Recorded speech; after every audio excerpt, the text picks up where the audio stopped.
let's see what the jury has to say, because we have Rebecca Hill's sworn statement. We have what Dick Harpootlian and Jim Griffin alleged that, the court of clerk did. But now we are getting some statements from the jurors on there. And I believe there are 2 juror members that decided to not do an interview. But let's see what the other juror members say. Let's see if they have their stories, if there's corroborating stories with the original jurors that met with Harpootlian and Dick Griffin. So let's see. Exhibit B, written statements of juror. All right, we're going to hear from the jurors now, guys. Let's see what the jurors say. Blocked out. Oh, God, I don't know if I can read this. Okay. I blank understand I do not have to say anything and volunteer the following information of my own free will or whatever purpose it may solve. I can read and write and complete the blank grade in school. No, I was not coerced to give my verdict. I came to the decision of my own free will.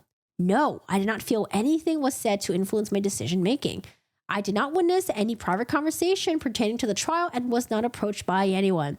I did not witness any juror speak privately about the trial. I do not feel pressure to come to a quick verdict or that I was required to reach a verdict in a certain time frame. I wonder who the smokers are, because I wonder if they're going to be like, oh, I really needed to smoke a cigarette and they wouldn't let me go out and smoke a cigarette.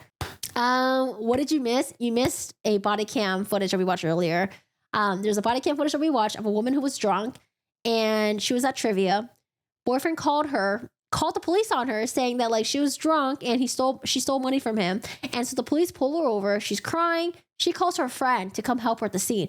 The friend arrives at the scene, and the first friend was already arrested. She failed the sobriety test, failed the breathalyzer test. And so the friend pulls up and the friend is there, she was going to help the other friend out. But then the cops realize the friend that came to pick up the friend is also drunk. So the cops also get her as well. So it was a crazy body cam one. We'll have it posted on YouTube. But yeah, it was very interesting. We learned a lot from that, didn't we, guys? Or did we learn from that? Because I think we already know that. I feel like it's already common sense not to drunk under influence, and especially drive to a scene where there's police and you're drunk. So anyways, I did not feel pressure to come with a quick verdict, and I was required to reach a verdict in a certain time frame. I have not spoken to the defense team. To my knowledge, no juror attempted to begin deliberations early.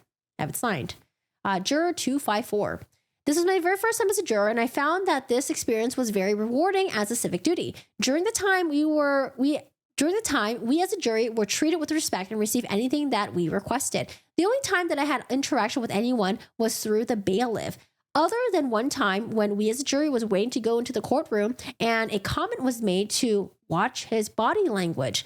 At that time, I didn't take it any way other than to watch his body language. That comment didn't persuade me of the decision that I ultimately made during the deliberations. Oh, okay. So we have one person here that says, watch the body language. Here's another juror. Juror number is 326.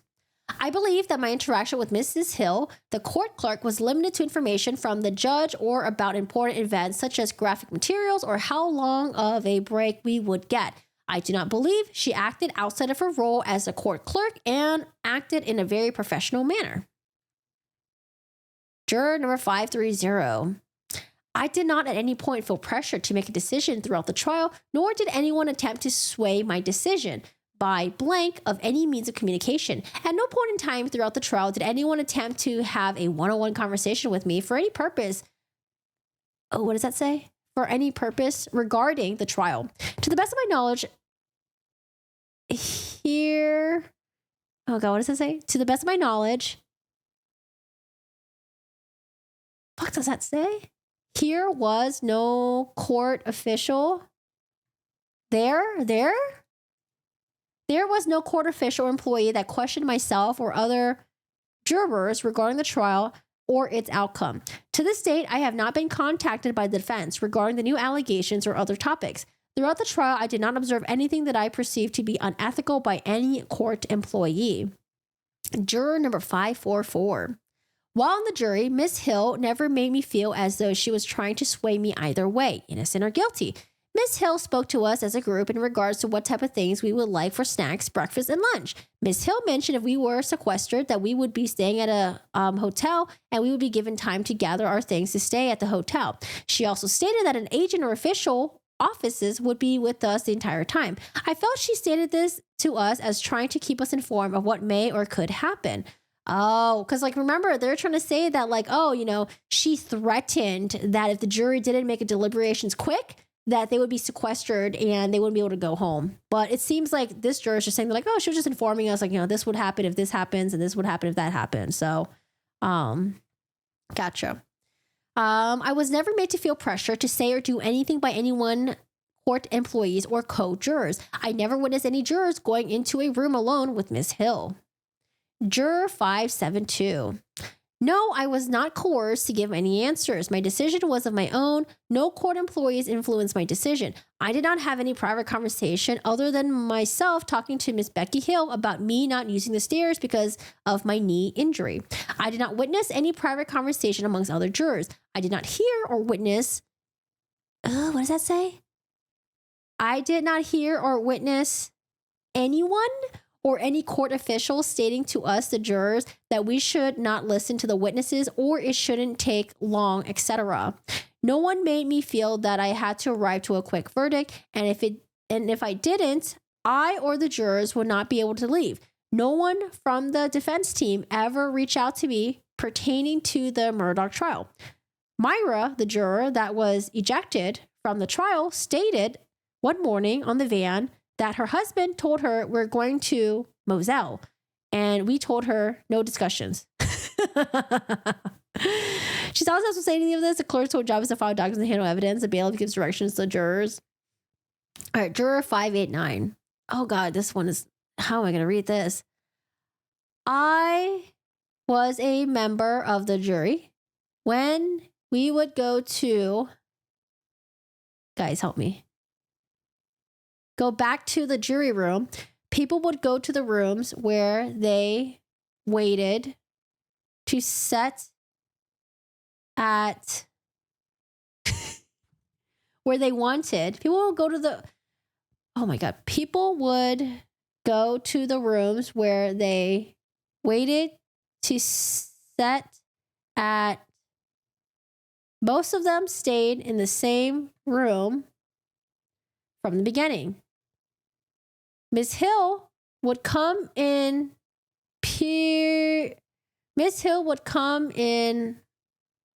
periodically to see if we needed anything and check on us. I did not feel something at any point to make any decision. Question. Did Miss Hill ask questions about your opinion? Answer. No, she did not. Question. Did Miss Hill pressure you to speak to blank? Answer. I felt no pressure to speak. I had my mind made up. Oh God, that was a hard one. Was this written on a potato? Oh my God. No, why are they like this? Why you do this to me? Or at least our handwriting's better. Or their handwriting's better. Juror 729. During a 6-week trial, I found that 2 were different rooms. During a 6-week trial, I found that with 2 different rooms, there would be a lot of gossip between strangers. Each room was filled with men and women. The room was in a quiet room, while the other room was louder and filled with conversations of work and private life. I spoke with Becky Hill on a couple occasions about my financial burden and that I needed to speak with the judge. Smoke breaks once a day, sometimes more. She did. Come speak to others, but I don't hear the conversations. During the trial, I had a very uncomfortable feeling as a defense attorney would wave the gun around as if he has never held one before. During our smoke breaks, we would talk about lunch or what we were missing at work. There was always something to talk about and someone to talk to. After 6 weeks, it came for deliberation. Everyone took an anonymous vote, followed by an open discussion and questions. It was fast and smooth, but I felt no pressure. I was set in my decision. After everyone discussed our thoughts, we voted again. Every vote came back guilty. We checked multiple times to see if we were all comfortable with the decision. If we needed to wait, we would have. On the day of sentencing, we were approached by Dateline and Mrs. Hill, who asked if we wanted to do an interview. We told her no. She seemed disappointed, but let it go. All right. Juror number 729. Question. Did you ever hear anyone tell the juror not to be misled or fooled by evidence presented in a Murdaugh defense? A. I did not hear anyone say not to be misled or fooled by the evidence. Question. Did Ms. Hill ever ask you your opinions in regards to the trial? Answer. No, I did not have conversation with Ms. Hill like that during the trial. Question. Did you ever feel pressured to make decisions prior to deliberations? Answer. At no point during the trial did I feel pressured to make my decision. She wanted her 15 minutes of fame like Elaine. His point of the gun made tons of people mad. Agreed to read a book while she still had the job, and then soon after the trial, definitely poor taste at least. Poot's a douche, perfect match for Murdaugh though. So far, they all got the same story. Yeah, I don't know. All right, which juror is this? Juror 826. Did you feel pressured at any point during the trial to make a decision? No. Did you? Oh, sorry. I will zoom out. Question. Did the court official or court employee persuade you or any other juror one way or another as it pertains to guilt or innocence? Answer, no. Question. Did any court official or court employee have at one-on-one conversation with you or any of the jurors? Answer, no. Question. Did anyone attempt to contact you after the trial regarding the trial? No, except father? Except for the media? I have to zoom out a little bit. Sorry about that. Question. Did you see anything during the trial that you perceived to be inappropriate or unethical? No, not that I recall. Juror 826. Question. Did any of the court official or court employee question you or any juror prior to deliberation about the decision of the jurors regarding guilt or innocence of the defendant? Answer. No, not that I am aware of. Oh my God. These handwritings. Juror 864. No one pressured me to make my decision of guilty. No one influenced me to make any decision or said anything to coerce me to a guilty verdict. Come to a guilty verdict. I did not have or witness anyone having a private conversation about the cases. ! I was not. Oh man, why are you writing in cursive? I was not told then I wouldn't be able to leave until I make a decision. I was not told then I wouldn't be able to leave until I make a decision. Okay. No one from the defense ever called or came by my home. I did. Oh God, what does that say? I did hear Myra. I think Myra is the egg lady. Say we are going to Moselle. Yeah, that's the egg lady. Holy. Written statements of the court staff. Have a good one. KK. Gail got an hour behind, so rolled back to the beginning. Retired come from Michigan could have helped you out a lot in the first video. Have a good one, guys. Yeah, he is crooked as a gnarly twig. I've never trust him with anything. There are birds of a feather. I still want to know where all that money went. Who helped him clean up? I hate this case because I feel like I'll never know the whole picture. I know, right? I was like, man, I wish we could get like some satellite images of like what happened and like zoom in or something. Yeah, I don't know. I would love to see that. But, you know, someone did mention that if Murdaugh was riding on the golf carts buck naked. I forgot who said that. That was a horrible image that I had in my mind. Oh, God. Murdaugh riding on the golf carts buck naked. Went home to change his clothes. All right. Voluntary statement from Laura Hayes. Who's Laura Hayes? Laura Hayes, I do not have any personal knowledge of any contact between Rebecca Hill and the jury during the Murdaugh trial. My job as a deputy clerk was mainly to gather lunch orders and deliver lunch to jury and others. I personally had no contact with the jurors. Wait, so if she's getting the lunch orders and delivering the lunch to them, I thought this was the job of Rebecca Hill. What was Rebecca's job? What's the point of her job? What does she do? I personally had no contact with the jurors other than delivering their lunch and making sure they had what they ordered. I spent the majority of my time in my office in family court and had no contact with the trial or any matters pertaining to the trial. Next, we have Lori L. Weiss. I did not observe Ms. Hill or any other court employee speak with any jurors during the course of the Murdaugh trial except the bailiff that was assigned to them.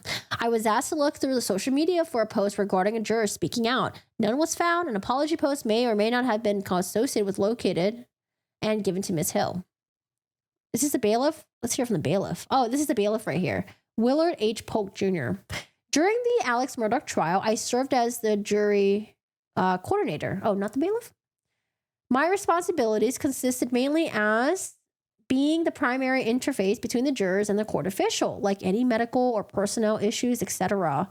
In my jury coordinator position, I wonder if like Becky Hill was just like eating up his responsibilities because maybe she thought she was like, there's some people at work that you have as their coworker where they just don't stay in their lane and they think they're just like bigger than other people and they like start like, I don't know, they start like messing with like your like your job and like what you're doing and stuff like that. So maybe Becky Hill was just like overstepping her boundaries and like doing things that like this person's supposed to be doing, right? I don't know. Maybe she's that type of person.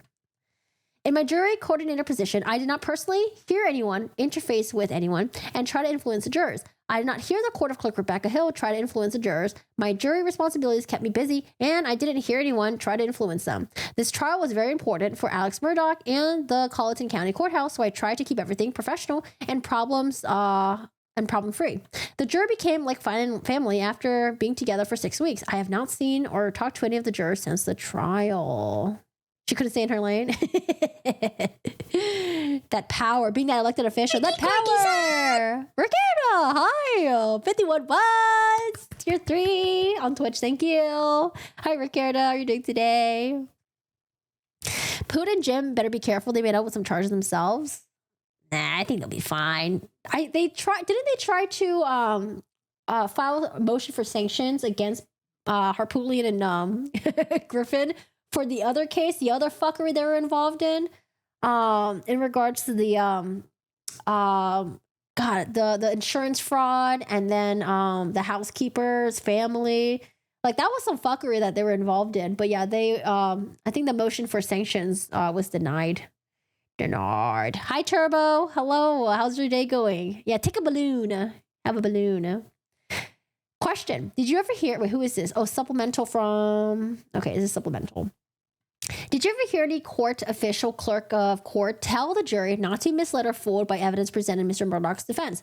Answer. I did not have knowledge of anyone asking that about the question. Wait, hold on a second. I have a question though. When they're doing the questions and answer thing, is it like the person that's interviewing them just wants to make sure that this is part of their statement? So then like they're asking them the question and then telling them to write the question down and then having them provide the answer? Or are the people that are making these voluntary statements just doing this themselves? I don't know. This seems like this was like directed by whoever's leading the interrogation or interview. Question. Did you ever hear any court official, clerk of court, tell the jury not to be misled or fooled by evidence presented in Mr. Murdaugh's defense? Answer. I do not have knowledge of anyone asking the above question. Question. Did you ever get told by the jury members or hear anyone tell the jury members from the outside of the deliberation that it shouldn't take them long? Answer. I don't hear anyone ask a juror the above question. Question. Do you ever become observed Ms. Hill speak with the jurors privately? Answer. I did not, except for 2 issues. One was a personal female issue, and one was a child support issue with a male juror. I was present with her for both of the issues. These occasions was at the very beginning of the trial week. Question. Were the jurors allowed to take smoke breaks and deliberate once deliberated started? Yes or no? Answer. I did not take the jurors on smoke break. Once deliberation started, this has always been the policy since I began working with the jurors. Paul Bennett. My job during the Murdaugh trial was to control the gallery and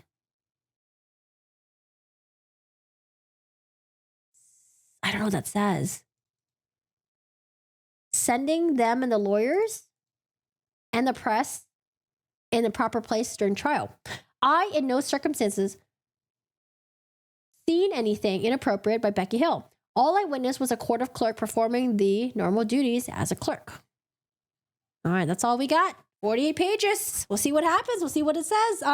But I'm very curious. Does this go to Judge Newman's desk or like who's making a decision on this? Right?